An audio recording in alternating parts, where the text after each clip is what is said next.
Guys आज हम आए हैं शौर्यवाड़ा में और मैं हूँ उनके ओनर के साथ। तो सर थैंक यू मुझे स्पेशल डिश देने के लिए। सर इसका नाम क्या है?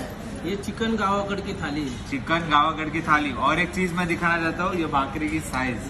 ओ भाई देखो साइज है कि क्या है, एक ही बार मांगोगे और मांग सकते हो बट मांगोगे एक ही बार, इतनी साइज है। तो चलो सर टेस्ट करता हूँ मैं। हाँ। और ये इसका अंडा तो खाते हैं मेरे स्टाइल में। लेग पीस, क्या बात है, मजा आ गया। Thank you.